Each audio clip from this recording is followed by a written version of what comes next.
Our bus sponsors for today are Captain Gary Arroyo, Joy and Lynn Cano, Jensen Kaulian, Thanksgiving of the following: Glenn Mark Uy and family, Evelyn Santos, Mrs. Emerita Lim, Marlon and Tess Malyari and family, Rosie Blaza, Robert and Jolie Marcelo, Cecil Perez, Francis Navarro and family, Dr. Nick and Ami Cruz, Rapira family, Jovina Hau, Sagkal family, Franklin and Delia Cha, Blaza family, Andrew Mercado, Janine Navarro, Isa Bugari, Doctora Roda Arceo, Rogelio and Lolita Rodriguez, Corazon Ranay and family, Emmy Rabino, Special Intentions, CJ Navarro, and Mario Patul. Thank you.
dakilang kapistahan na San Pedro at San Pablo.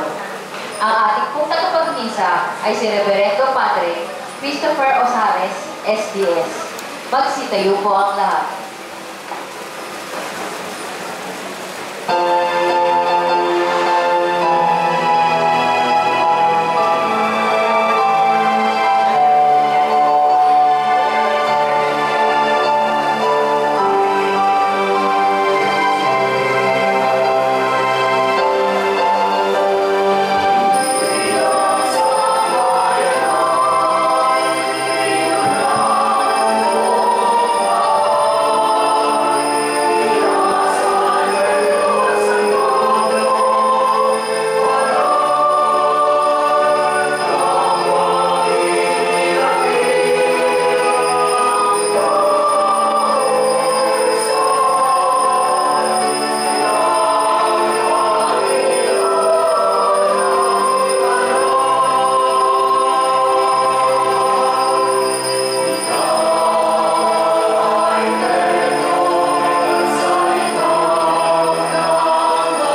banal na pagdiriwang sa ngalan ng Ama at ng Anak at ng Espiritu Santo. Amen.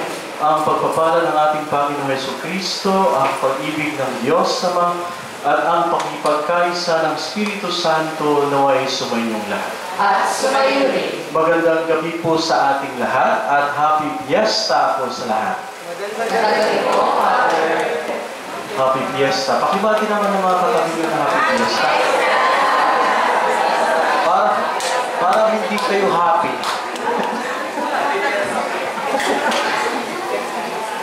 Mga kapatid, ang misang ito ay misa pasasalamat, lalong-lalo na tayo ngayon ay nagdiriwang ng dakilang kapistahan nila San Apostol San Pedro at San Pablo. Kasama ng ating mga panalangin, mga personal na panalangin, sa misang ito, isama din natin lalong-lalo na ang bansang Pilipinas at bansang China. Magkaroon nawa sana ng kapayapaan sa dalawang bansang ito dahil namamagitan sa kanila ay tensyon at marami na ang napapahamak. At upang tayo maging karapat-dapat gumanap sa banal na pagdiriwang na ito, aminin natin ang ating mga kasalanan at hingin ang pagpapatawad at pagpapala ng ating Panginoon.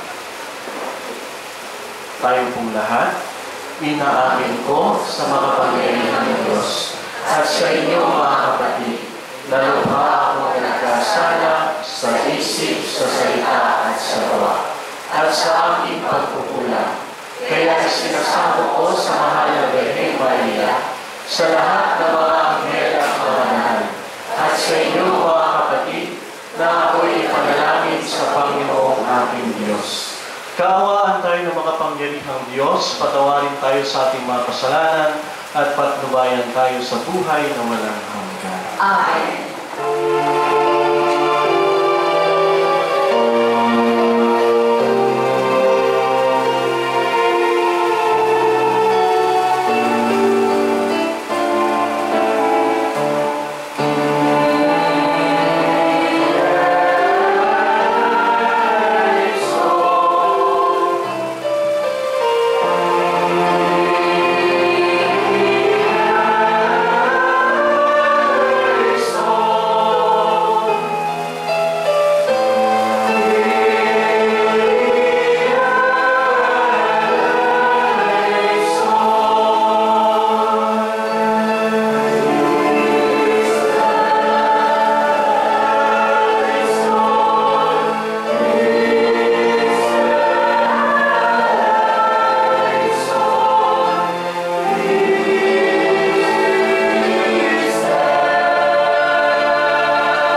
Excelsis Deo.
tayo.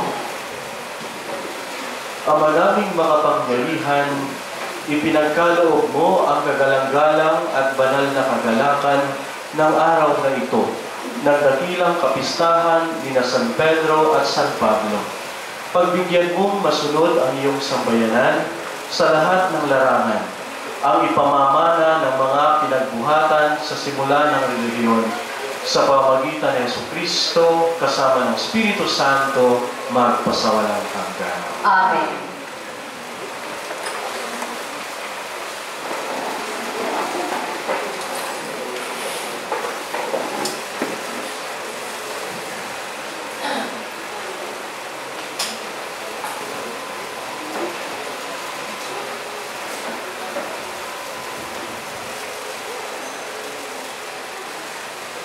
Pagbasa mula sa mga gawa ng mga apostol. Noong mga araw na iyon, sinimulang usigin si Haring Herodes ang ilang kaanib ng simbahan. Pinapugutan niya si Santiago, kapatid ni Juan. Nang makita niyang ito'y ikinalugod ng mga Hudyo, si Pedro naman ang kanyang ipinadakip. Nangyari ito noong pista ng tinapay na walang libadura. Pagkadakip kay Pedro, ito'y ikinulong at pinabantayan sa 4 na pangkat ng tig-4 na kawal. Ang balak ni Herodes ay iharap siya sa bayan pagkatapos ng pista, kaya't nanatiling nakabilanggo si Pedro. Samantala, siya ay taimtim na ipinanalangin ng simbahan. Gabi noon, si Pedro ay natutulog sa pagitan ng 2 kawal. Gapos siya ng 2 kanikala at may mga tanod pa sa harap ng pinto ng bilangguan. Siya ay nakatakdang iharap ni Herodes sa bayang kinabukasan. Walang ano-ano'y lumitaw ang isang anghel ng Panginoon at nagliwanag na mabuti sa silid piitan. Tinapik niya sa tagiliran si Pedro at ginising. "Bumangon ka, dali," wika ng anghel. Pagkadakay nakalag ang mga kanikala sa kanyang mga kamay. "Magdikit ka at magsuot ng panyapak," sabi ng anghel. Gayon nga ang kanyang ginawa. Sinabi pa sa kanya ng anghel, "Magbalakad ka at sumunod sa akin." Lumabas naman si Pedro at sumunod sa kanya. Ngunit hindi niya alam kung tunay ang nangyayari. Ang akala niya'y nananaginip lamang siya. Nakalampas sila sa una at pangalawang bantay. Nakarating sila sa pintuang bakal na labasan patungo sa lungsod. Ito'y kusang nabuksan at lumabas sila. Pagkaraan nila sa isang kalye, biglang nawala ang anghel. Naliwanagan ni Pedro ang nangyari, kaya't sinabi niya, "Ngayon ko natiyak na totoo palang lahat." Sinugo ng Panginoon ang kanyang anghel at iniligtas ako sa kamay ni Herodes at sa inaasahan ng mga Hudyo na mangyayari sa akin. Ang salita ng Diyos. Salamat sa Diyos. Ang Diyos ay siyang nagligtas sa aking takot at sinda. Ang Diyos ang siyang nagligtas sa aking takot at sinda. Panginooy aking laging pupurihin. Sa pasalamat di ako titigil. Aking pupurihin kanyang mga gawa. Kayong naaapi, makinig, matuwa. Ang Diyos ang siyang nagligtas sa aking takot at sinda. Ang pagkakakila niya ay ihaya at ang ngalan niya ay purihin ng lahat. Ang aking dalangin, dininig ng Diyos. Nawala sa akin ang lahat kong takot. Ang Diyos ang siyang nagligtas sa aking takot at sinda. Nagalak ang aping umasa sa kanya, pagkat di nabigo ang pag-asa nila. Tumawag sa Diyos ang walang pag-asa, siya'y iniligtas sa hirap at dusa. Ang Diyos ang siyang nagligtas sa aking takot at sindak. Ang inyong bantay sa may takot sa Diyos, sa mga panganib, sila'y tinupko. Ang galing ng puon, hanaping masikat. Yaong nagtiwala sa Kanya, nagliligtas, ay maituturing na taong mapalad. Ang Diyos ang siyang nagligtas sa aking takot at sindak.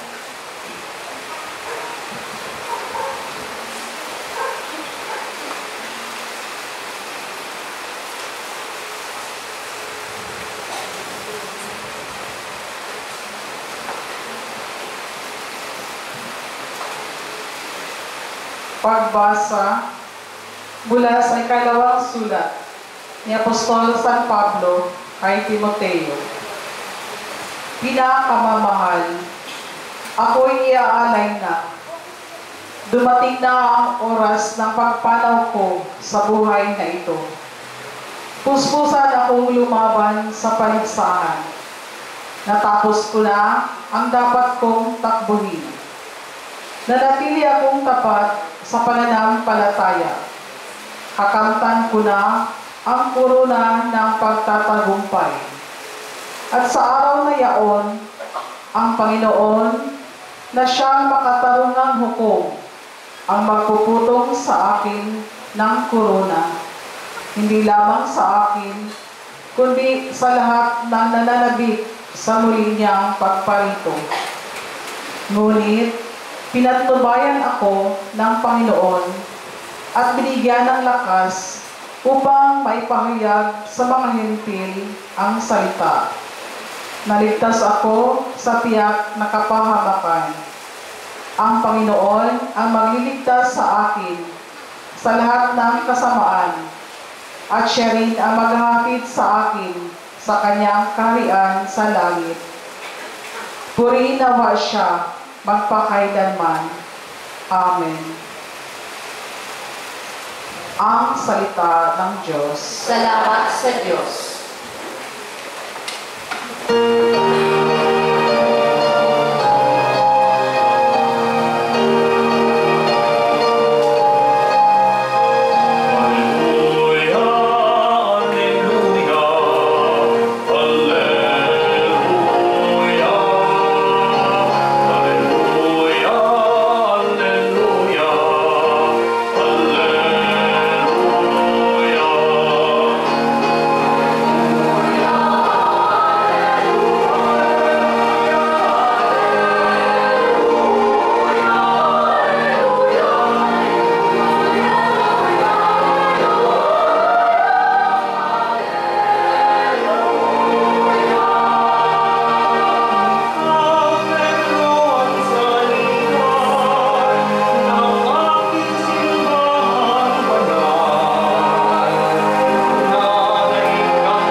Sumainyo ang Panginoon. At sumayo rin.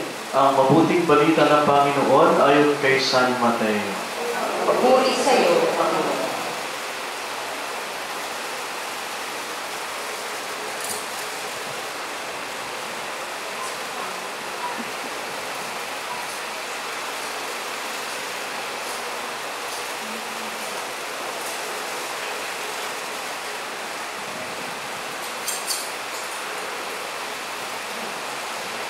Noong panahong iyon, dumating si Jesus sa lupain ng Cesarea ng Pilipos. Tinanong niya ang kanyang mga alagad, Sino raw ang anak ng tao ayon sa mga tao? At sumagot sila, ang sabi po ng ilan ay si Juan Bautista kayo. Sabi naman ng iba, si Elias kayo. At may nagsasabi pang si Jeremias kayo o isa sa mga propeta. Kayo naman, ano ang sabi ninyo? Sino ako? Tanong niya sa kanila. Sumagot si Pedro, kayo po ang Kristo, ang anak ng Diyos na buhay. Sinabi sa kanya ni Jesus, mapalad ka, Simon, na anak ni Jonas, sapagkat ang katotohanan ito'y hindi inihayag sa iyo ng sino mang tao, kundi ng aking Amang nasa langit. Ang sinasabi ko naman sa iyo, ikaw ay Pedro, at sa ibabaw ng batong ito ay itatayo ko ang aking simbahan, at hindi makapananaig sa kanya kahit ang kapangyarihan ng kamatayan. Ibibigay ko sa iyo ang mga susi ng kaharian ng langit. Ang ipinagbabawal mo sa lupa ay ipagbabawal sa langit, at ang ipahintulot mo sa lupa ay ipahihintulot sa langit. Mga kapatid, ang mabuting balita ng Panginoon. Pinupuri ka namin, Panginoong Hesukristo.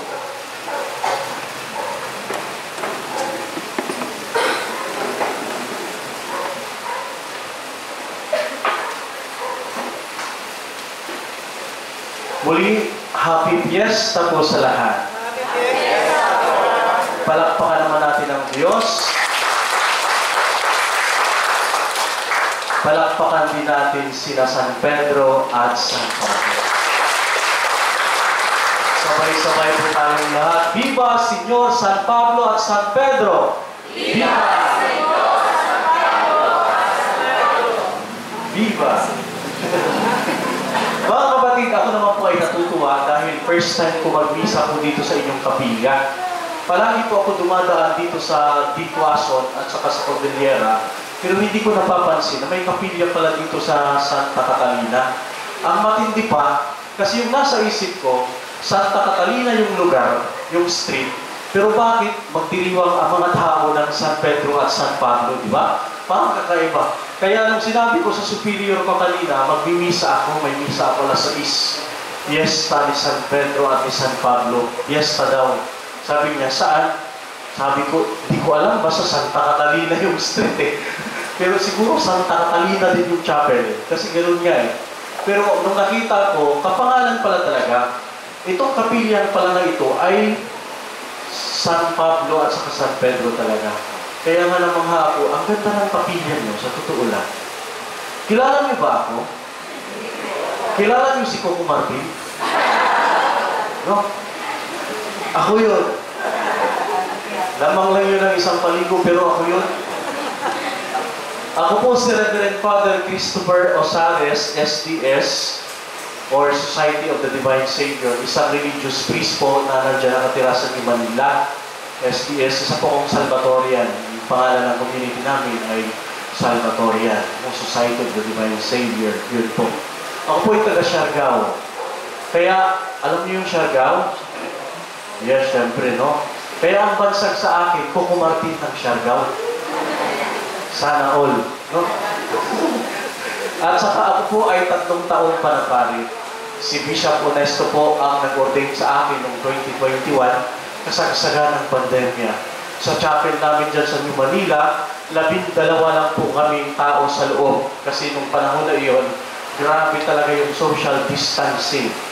Wala akong naimbita ng mga kaibigan, pati mga seminarista namin nasa labas ng kapilya. Kasi bawal talaga yung time na yun. 12 lang kami. Kaya anyway, kahit ganun ang nangyari, nagpasalamat pa rin ako sa Diyos dahil binigyan niya ako ng ganitong bukasyon. Ang bukasyon sa pagpapano. Amen? Amen. Mga kapatid, tayo po ngayon ay nagdiriwang sa dakilang kapistahan ni Apostol San Pablo at San Pedro.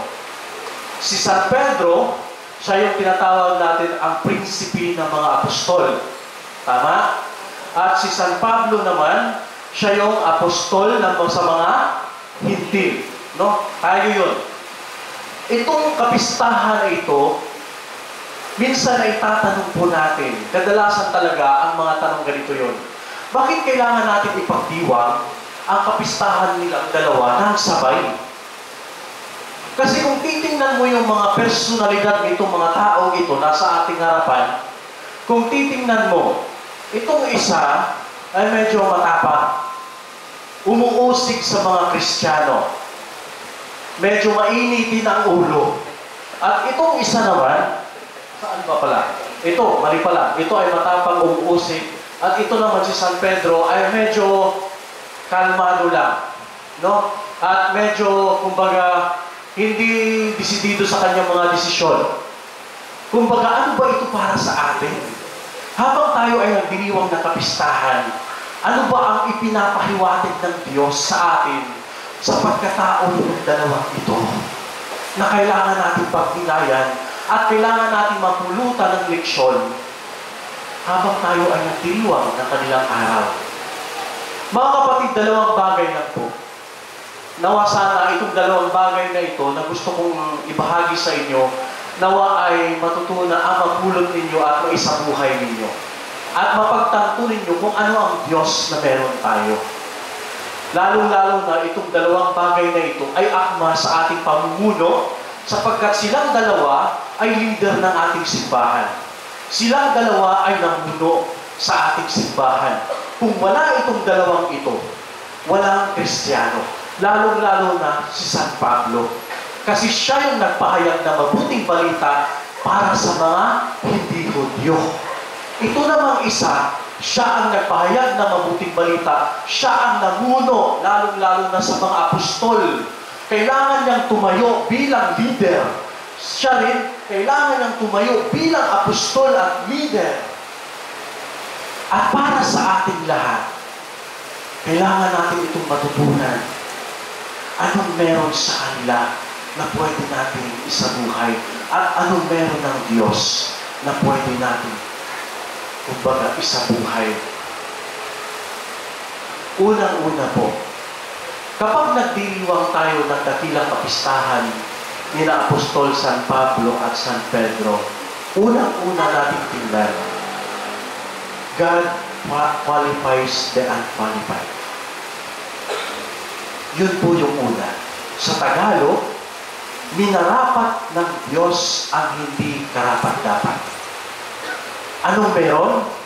Sapagkat kung titingnan natin ang buhay nila, sino ba naman ang mag-aakala na ang isang ordinaryong mangingisda, si San Pedro, ordinaryong mangingisda at isang makasalanan, siya yun, inako na niya mismo, mula sa Galilea, ang pipiliin ng Diyos at ipagkakatiwala ang mga susi ng kaharian. Sino ba naman ang mag-aakala na ang isang ordinaryong taong ito na mangingisda lamang mula sa Galilea, pipiliin ng Diyos na magiging tagapagmana ng susi ng kaharian ng kalangitan? Sino ba naman? Upang maging isang mahusay na tagapagpanguna ng mga Kristiyano. Titingnan din natin ang buhay ni San Pablo. Sino ang mag-aakala na ang isang egotistikong tao at isang mag-uusig sa mga Kristiyano ay magiging isang karapat-dapat na embahador ni Kristo sa mga hindi? Will become ambassador of Christ to the Gentiles. Itong dalawang taong ito ay magkaiba. Pero ano po ba ito para sa atin? Ang buhay ni na Pedro at Pablo ay nagpaanyaya sa atin na ipinakita ang hindi kapanipaniwalang kapangyarihan ng Diyos upang gawing posible ang imposible. Na kayang marapati ng Diyos ang mga taong hindi karapat-dapat. Pakisabi mga sa iyong katabi, kapatid, minarapat ka ng Diyos kahit hindi ka karapat-dapat.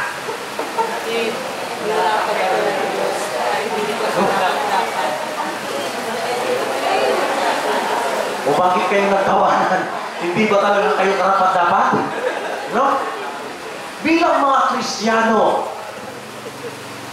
kadalasan kasi sa kabila ng ating mga pagkukulang, bilang mga Kristiyano, isa itong tawag sa atin, isang paalala sa atin, na sa kabila ng ating pagkukulang, sa kabila ng ating mga kasalanan, kabiguan, hindi pagiging karapat-dapat, ibinuhos ng Diyos ang kanyang biyaya sa atin upang baguhin ang ating pamumuhay, upang maging isang karapat-dapat na tagapagpahayag ng kanyang mabuting balita. See? Kahit ganyan ka, karapat-dapat ka sa harap ng Diyos. Amen? Amen. Sino yung mga taong naghuhusga sa iyo na hindi ka karapat-dapat na maglingkod sa simbahan? Pakisampal nga. No? Lahat tayo may kakulangan. Itong dalawang ito, isang modelo, isang paalala sa ating lahat, na silang dalawa ay hindi perpekto. Makasalanan, no?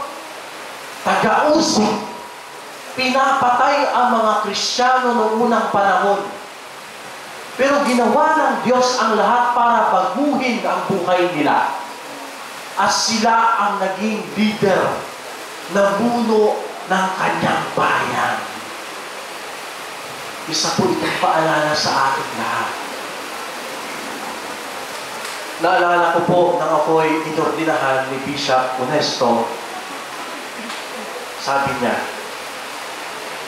hindi ka tinawag o pinili dahil sa iyong pinagmulan o personal background. Hindi ka tinawag dahil sa iyong magandang credential. Hindi ka tinawag dahil sa mga nagawa mong tagumpay sa buhay. Tinawag ka dahil karapat-dapat ka sa kanyang biyaya. I-apply natin sa ating sarili, sa inyo. Mga kapatid, hindi po kayo tinawag ng Diyos dahil magaling kayo. Hindi kayo tinawag ng Diyos dahil mayaman kayo. Hindi kayo tinawag ng Diyos dahil may mga tagumpay kayo sa buhay. Tinawag kayo ng Diyos dahil karapat-dapat kayong tumanggap sa kanyang biyaya. At sila yun at kayo yun. Remember that. God qualifies the unqualified.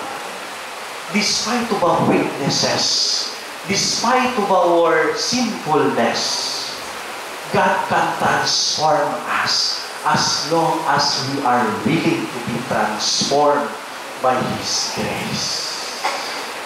Sila yun. Tayo yun. Amen? Amen. Kaya nga po mga kapatid, tayo'y minarapat ng Diyos kahit hindi tayo karapat-dapat. At para matanto natin ang aktwal na kapasidad ng isang tao, kahit mahina tayo, nagiging malakas tayo. Mahirap man tayo, yumaman tayo. Dahil may ginawa ang Panginoon sa atin. At tandaan nyo, kailanmay hindi naging hadlang ang pagkamakasalanan sa pagpapahayag ng salita ng Diyos. Kailanmay hindi naging hadlang ang ating katauhan sa pamumuno para sa sangkatauhan. Huwag niyong sabihin, hindi ako. Kadalasan kasi kapag binibigyan tayo ng responsibilidad, anong nangyayari? Nagiging paniki tayo. Ba't ako? Diba? O magdasal ka na. Ba't ako? Nagiging paniki tayo. Karapat-dapat ka. Dahil ang biyaya ng Diyos ay para sa lahat. Pakiulit nga, pakisabi sa inyong mga katabi, kapatid, minarapat ng Diyos ang hindi karapat-dapat.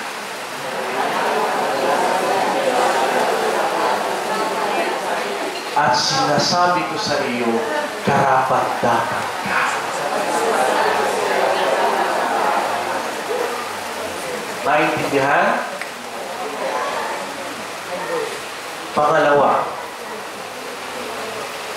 kapag tayo po ay nagdiriwang na kapistahan nila San Pedro at ni San Pablo, kailangan po natin isipin palagi. Pangalawa, merong pagkakaisa sa gitna ng pagkakaiba. No? Medyo plain words. Sa English kasi, ganito yun. Unity amidst diversity. No? Itong dalawang ito. Kasi ano meron? Ang buhay at ministeryo ni Pedro at Pablo ay umaabot sa iba't ibang kontribusyon sa buhay ng unang pamayanang Kristiyano. Kapwa sa pangangaral at pamumuno. Okay. They became leaders in different way. Ganun yun. Ganyan pa man, ang kanilang saloobin ay nagbabago mula sa isa't isa.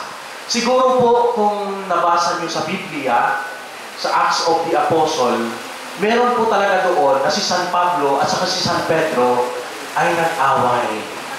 Yun. No? Ano ba ito para sa atin? Na kahit kayo, kapag naglingkod kayo sa simbahan, meron talaga kayong makakasalamuha at makakaaway. No? Tama? Paki-shout out na yung mga kaaway nyo. No? Sino yun? Shout out. Pakipasin dyan sa ano. Ako, Father, may kaaway ako. Proud na proud kung talaga ako na may kaaway ako. Hindi lang kayo, ako rin may kaaway ako eh. Meron po. No? Minsan, nagtatalo sila sa ilang bagay. Nagtatalo itong dalawang ito. Lalo na sa mga tuntunin ng pananampalataya at moral.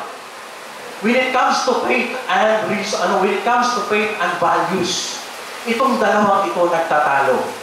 Ito rin ay isa sa mga dahilan kung bakit ang unang konseho ng Jerusalem ay nasimulan. Kaya nga po nagkaroon ng, kumbaga, meeting sa Jerusalem dahil itong dalawa, yung mga turo nila, yung mga prinsipyo nila, ay magkaiba. No? Tandaan niyo yan. Sa paglilingkod sa simbahan, meron talaga kayong makakalaban. Tandaan niyo yan. Gayon pa man, ang kanilang layunin ay nagkakaisa sa kanila upang ipagpatuloy ang kanilang misyon ng walang pag-aalinlangan, na magpahayag ng isang Panginoon, isang pananampalataya, at isang bautismo. No? Kayong lahat, meron po kayong mga layunin sa isa't isa.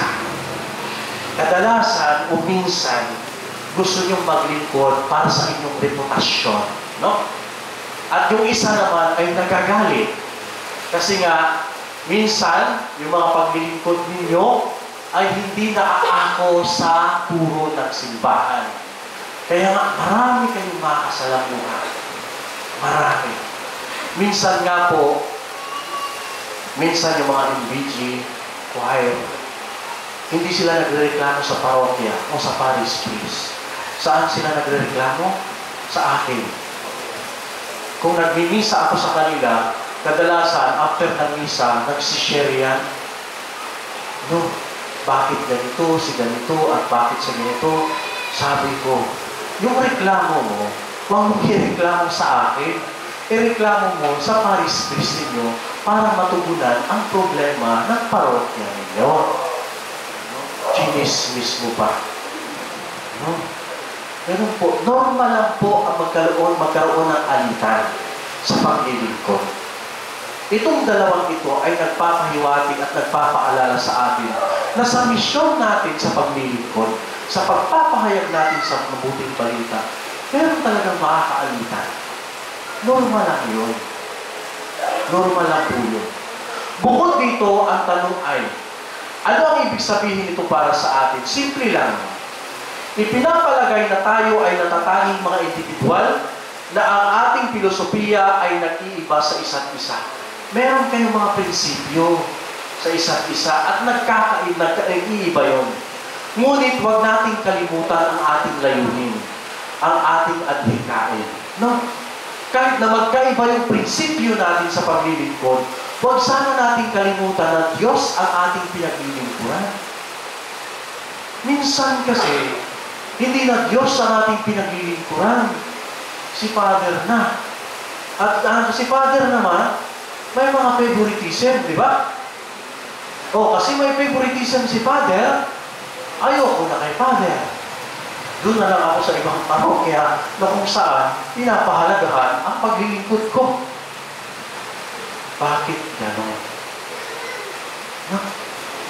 Huwag mong kalimutan ang iyong layunin at adhikain sa paglilingkod. Kahit may nakikita kang problema sa simbahan, kahit may mga alitan sa simbahan. Amen? Amen. Uy. Sino yung mga kalaban dyan? No? Mahalin niyo sila. Gaya ni San Pedro at San Pablo. Ang pagtatalo at pag-aaway ay natural. Tayo rin ay mga tao na kailangan ipahayag ang ating mga alalahanin. Kahit na tayo ay magkakaiba sa prinsipyo, kagaya nitong dalawa, gayon paman, ang ating layunin ay nagkakaisa sa atin. Ang ating pananampalataya ay nag-aanyaya sa atin na ipahayag para sa kapakanan ng kaharian. It's always for the greater good, and it's always for the kingdom of God, not for someone else. Remember that. Tayong lahat ay manggagawa sa ubasan ng Panginoon. Huwag nating kalimutan na sa pamagitan ng ating binyag, nakikibahagi tayo sa tatlong bahagi ng ministeryo ni Kristo bilang propeta, hari at pari. Mga kapatid, sa ating pagpapatuloy sa misang ito, hilingin natin sa Diyos na bigyan niya tayo ng lakas at biyaya upang maging karapat-dapat na may pagpatuloy natin ang paglilingkod sa Kanya sa gitna ng ating pagkakaiba. Amen? Amen. Last one. Walang pagkakaisa kung walang pagkakaiba. Pakisabi sa iyong katabi. Walang pagkakaisa kung walang pagkakaiba. Ano yung una? Minarapat ng Diyos ang hindi karapat-dapat. Tingnan mo itong dalawang ito. Pangalawa, pagkakaisa sa gitna ng pagkakaiba. Tingnan mo itong dalawang ito. Amen? Amen. Magsitayo po ang lahat at ipahayag po natin ang ating pananampalataya. Sumasampalataya ako Sa Diyos sa mga makapangyarihan sa lahat, na may gawa ng langit at lupa. Sumasampalataya ako kay Jesucristo, iisang anak ng Diyos, Panginoon nating lahat. Nagkatawang tao siya, lalaki ng Espiritu Santo, ipinanganak ni Santa Maria Virgen, pinagpakasakit ni Poncio Pilato, ipinako sa krus, namatay, inilibing, nanaog sa kinaroroonan ng mga yumao, nang may 3 araw na buhay na maguli. Umakyat sa langit, naluluklok sa kanan ng Diyos ang mga makapangyarihan sa lahat. Doon magmumulang paririto at umuhukom sa nangabubuhay at nangamatay na tao. Sumasampalataya naman ako sa Diyos Espiritu Santo, sa banal na simbahang Katolika, sa kasamahan ng mga banal, sa kapatawaran ng mga kasalanan, sa pagkabuhay ng muli na nangamatay na tao, at sa buhay na walang hanggan. Amen. Ilapit natin ang ating mga kahilingan sa Ama na may pananampalatayang katulad ni San Pedro at San Pablo. Sa pananampalatayang katulad sa mangingisda, kung kanino itinatag ang simbahan, at ng pananampalataya ng guro ng napakaraming bansa. Atin po itutugon, Panginoon, maging bato kanawa namin. Panginoon, maging bato kanawa namin.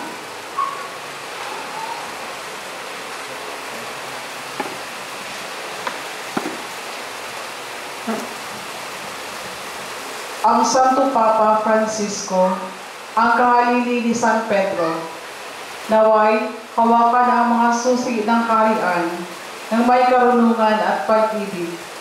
Manalangin tayo sa Panginoon. Panginoon, maging bato kanawa namin. Ang mga misyonero sa mga lupaing banyaga, naway magkaroon ng sigasig ni San Pablo sa paghahatid ng mabuting balita. Manalangin tayo. Panginoon, maging bato kanawa namin. Ang ating pananampalataya, naway mahalin natin at maging handang magbahagi nito sa iba. Manalangin tayo. Panginoon, maging bato kanawa namin. Ang mga nagdurusa dahil sa kanilang pananampalataya, naway makatagpo ng lakas sa dugong ibinuhos ng mga apostol. Manalangin tayo sa Panginoon. Panginoon, maging bato kanawa namin. Ang mga napayapang tapat sa Panginoon, naway gawing karapat-dapat sa korona ng kabanalan. Manalangin tayo sa Panginoon. Panginoon, maging bato kanawa namin. Sa sandaling katahimikan, isama din natin ang ating mga personal na mga intention.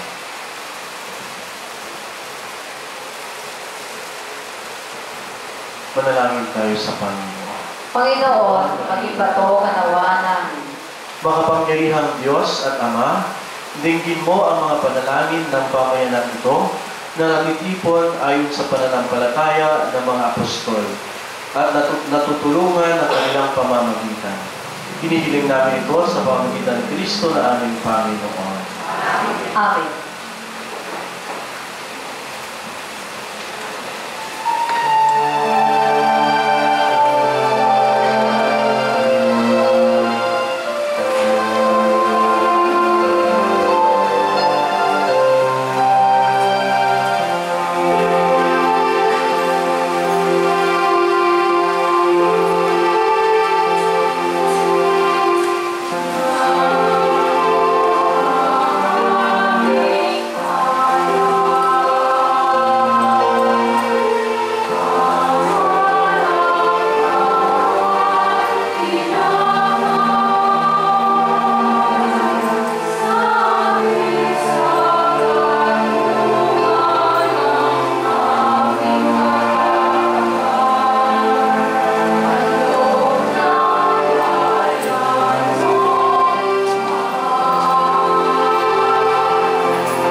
Manalangin kayo mga kapatid upang paghahain natin ay kalugdan ng Diyos sa mga makapangyarihan. Tanggapin nawa ng Panginoon itong paghahain sa iyong mga kamay, sa purihan niya at karangalan sa ating kapakinabangan at sa buong sabayan ng banal. Ama naming lumikha, ang mga alay na aming inihahandog para sambahin ang ngalan mo at patnubayan nawa ng mga panalangin ng mga apostol na magharap din nawa sa amin bilang mga tagatalaga sa iyo para ipagdiwang ang paghahain ito sa pamamagitan ng Jesucristo kasama ng Espiritu Santo magpasawalang hanggan. Amen. Sumainyo ang Panginoon. At sumayo rin. Itaas sa Diyos ang inyong puso at diwa. Itinaas na namin sa Panginoon. Pasalamatan natin ang Panginoong ating Diyos. Marapat na siya ay pasalamatan. Ama naming makapangyarihan, tunay ang marapat na ikaw ay aming pasalamatan. Niloob mo ngayon aming ikagala na si San Pedro at San Pablo ay kapwa matapat sa pananampalatayang inihayag at inilaganap. Binuo ni San Pedro ang sambayanang tinipon ng anak mong pinanaligan sa ilan ng Israel noon. Si San Pablo ay tagapagturo at tagapagpaliwanag sa iba't ibang mga tao na nais mong matawag.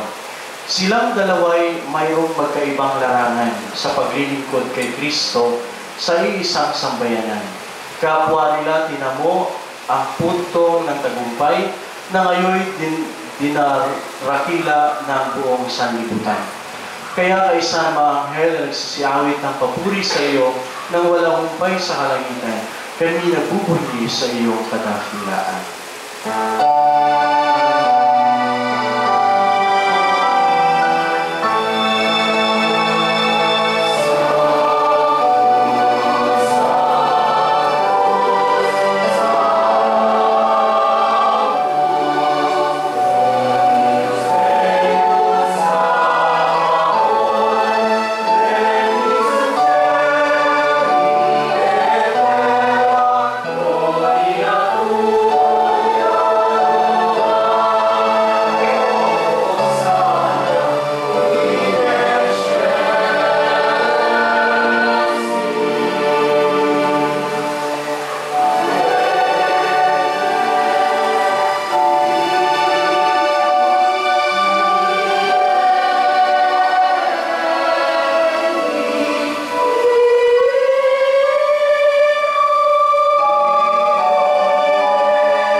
Ama naming banal, dapat kang purihin ang tanang tinapay, sapagkat sa pamamagitan ng iyong anak na aming Panginoong Jesucristo at sa kapangyarihan ng banal na Espiritu, ang lahat ay binibigyan mo ng buhay at kabanalan. Walang sawa mong tinitipon ang iyong sambayanan, upang mula sa pagsikat hanggang sa paglubog ng araw, may handog ng malinis na alay para sambahin ng iyong ngalan. Ama, isinasamo namin pakabanalin mo ang sa kapangyarihan ng banal na Espiritu ang mga kaloob na ito na aming inilalaan sa iyo. Ito nawa ay maging katawan at dugo ng iyong anak at ng aming Panginoong Jesucristo na nagutos ipagdiwang ang misteryong ito. Noong gabing ipinagkanulo siya, hinawakan niya ang tinapay, pinasalamatan kanya, pinaghati-hati niya iyon, inabot sa kanyang mga alagad at sinabi, "Tanggapin ninyong lahat ito at kanin, ito ang aking katawan na ihahandog para sa inyo."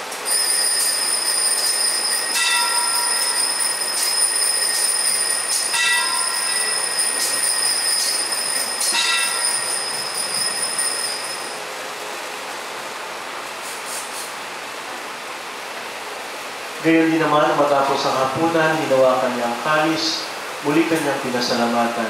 Inabot niya ang kalis sa kanyang mga alagad at sinabi, "Tanggapin ninyong lahat ito at inumin. Ito ang kalis ng aking dugo ng bago at walang hanggang tipan. Ang aking dugo na ibubuhos para sa inyo at para sa lahat sa ikapagpapatawad ng mga kasalanan. Gawin ninyo ito sa pag-alaala sa akin.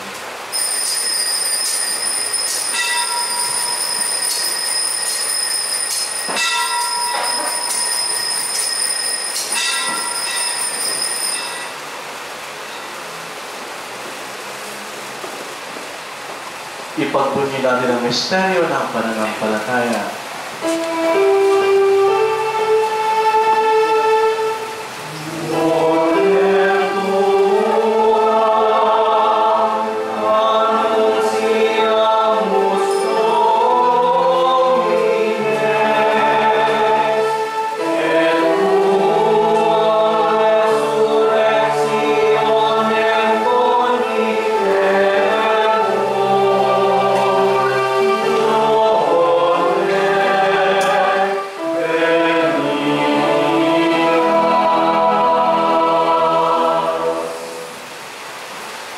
Ama, ginugunita namin ang pagkamatay ng iyong anak na sa amin nagligtas, gayon din ang kanyang muling pagkabuhay at pag-akyat sa kalangitan. Samantalang ang kanyang pagbabalik ay aming pinanabikan. Kaya bilang pasasalamat, ngayon aming inialay sa iyo ang buhay at banal na paghain ito. Tunghayan mo ang handog na ito ng iyong simbahan. Masdan mo ang iyong anak na nag-alay ng kanyang buhay upang kami ay ipakipagkasundo sa iyo. Loobin mo kami magsasalo-salo sa kanyang katawan at dugo ay mapuspos ng Espiritu Santo at maging isang katawan at isang diwa kay Kristo. Kami nawa ay gawin niyang handog na habang panahong nakatalaga sa iyo. Tulungan nawa niya kaming magkamit ng iyong pamana kaysa ng Ina ng Diyos, ang mahal na Birhen Maria, at ng kanyang kabiyak na si San Jose, kaysa ng mga apostol, lalong-lalo na si Apostol San Pedro at San Pablo, mga martir, at kaysa ng lahat ng mga banal na aming inaasahang laging nakikiusap para sa aming kapakanan.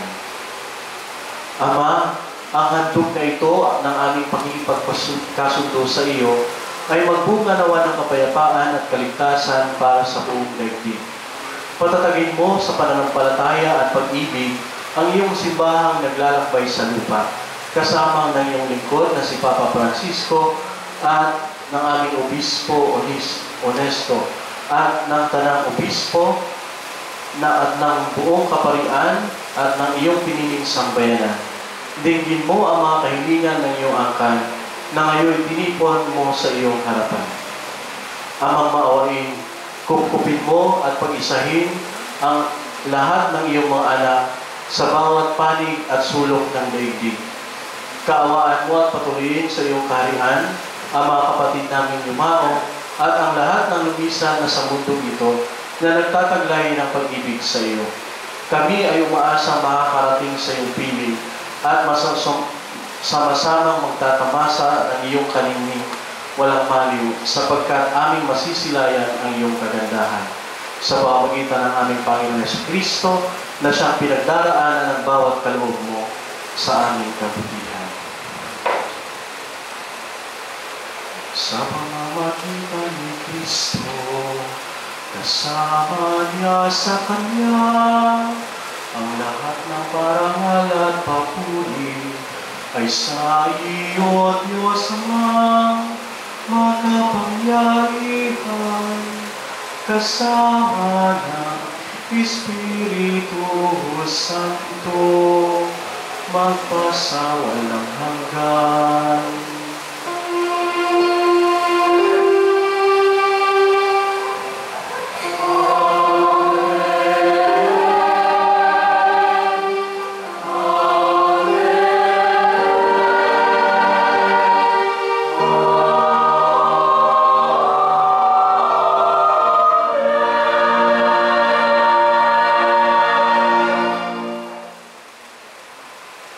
Sa tagubilin ng mga nagaling na utos na turo ni Jesus na Panginoon natin at Diyos, ipahayag natin ang lakas loob.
sa lahat ng masama, pagkalooban ng kapayapaan araw-araw, iligtas sa kasalanan at ilayo sa lahat ng kapahamakan.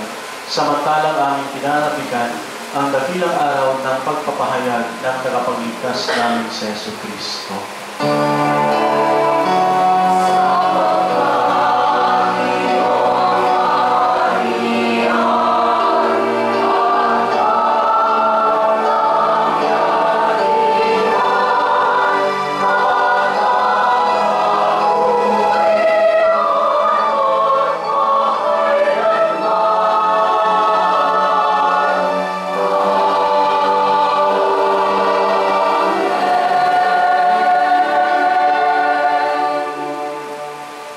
Panginoong Hesus Kristo, sinabi mo sa iyong mga apostol, kapayapaan ang iniwan ko sa inyo, ang aking kapayapaan ay binibigay ko sa inyo. Tunghayan mo ang aming pananampalataya at huwag ang aming pagkakasala. Pagkalooban mo kami ng kapayapaan at pagkakaisa ayon sa iyong kalooban. Kasama ng Espiritu Santo magpasawalang hanggan. Amen. Ang kapayapaan ng Panginoon ay laging sumainyo. At sumayo rin. Magbigay kayo ng kapayapaan sa isa't isa.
Ito ang kordero ng Diyos, ito ang nag-aalis ng kasalanan ng sanlibutan, mapalad ang mga iniyahan sa kanyang piling. Panginoon, hindi ako karapat-dapat na magpatuloy sa iyo, ngunit sa isang salita mo lamang ay gagaling na ako.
Manalangin tayo.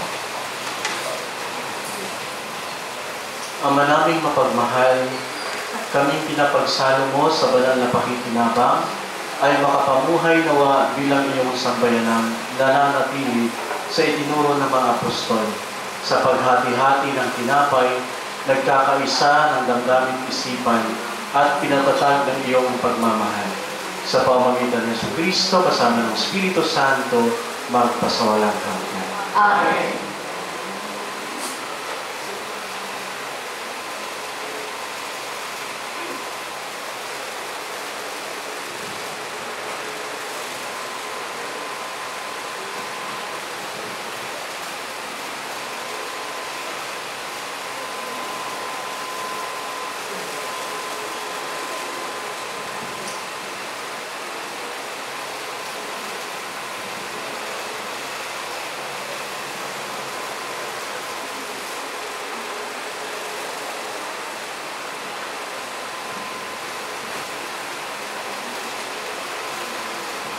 Panalangin, parangal kina San Pedro at San Pablo.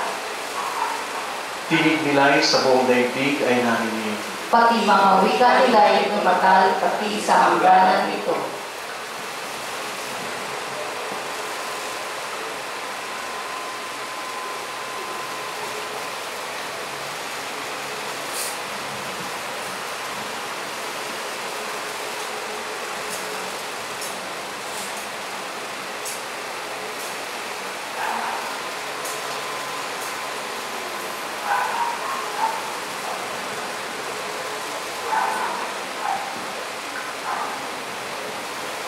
Ama naming makapangyarihan, niluwalhati ka ni San Pedro at San Pablo, mga apostol sa pagdanap ng kanilang dugo.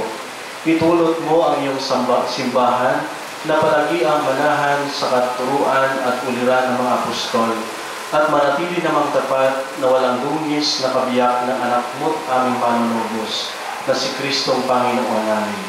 Sa pamamagitan niya, ang tanging saligan ng iyong sambayanan at sa Kanya at kasama niya, kasama Espiritu Santo, naway patuloy siyang umiral hanggang sa wakas ng panahon.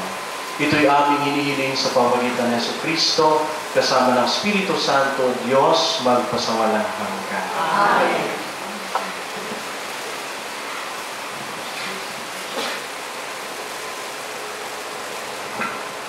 Magsiipo po ang lahat.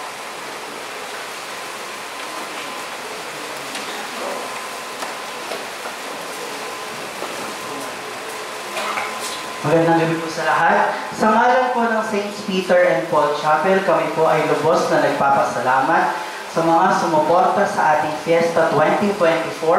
Unang-una na po sa ating Mass Presider, si Reverend Father Christopher B. Osares of Society of Divine Savior. Palakpakan po natin. Maraming salamat po, Father. Second po, sa Santa Perpetua Parish, sa pamumuno ng ating Kura Paroko, Reverend Father Fred Christian Narvasa, at sa dating ating Kura Paroko, Reverend Father Raul Buen, maraming salamat po. Sa Parish Pastoral Council, under the leadership of Tita Evelyn Santos, maraming salamat po. Sa suporta po ng ating worship ministries under the leadership of our worship coordinator, Ate Michelle Palsen. Salamat po sa pagpunta. At sa suporta po ng Santa Perpetua Parish Youth Ministry under the leadership of Ate Annabel Gargate. Maraming salamat. To the Ministry of Lectors and Commentators under the leadership of Ate Joanna, thank you po. At sa Ministry of Altar Servers under the leadership of Justin Lopez and John Ray de la Cruz, thank you for leading and supporting of the 19th Novena and this fiesta. Maraming salamat po. Sa lahat po ng sponsors natin on the past 9 days, maraming salamat po. And also to the Barangay St. Peter SK Council, thank you rin po sa inyong suporta. And also po, we would like to thank Santa Perpetua Youth Organization Chorale, and St. Peter and Paul Chapel Chorale for giving us great music under the baton of our conductor, John Clarence Beñas. Maraming salamat po. And lastly, we would like to thank Barangay St. Peter and Council under the leadership of our Captain, Gary Arroyo. Maraming salamat po sa inyong suporta. Happy Fiesta po sa ating lahat at mabuhay po ang ating patron, San Pedro at San Pablo. Magandang gabi po sa inyong lahat.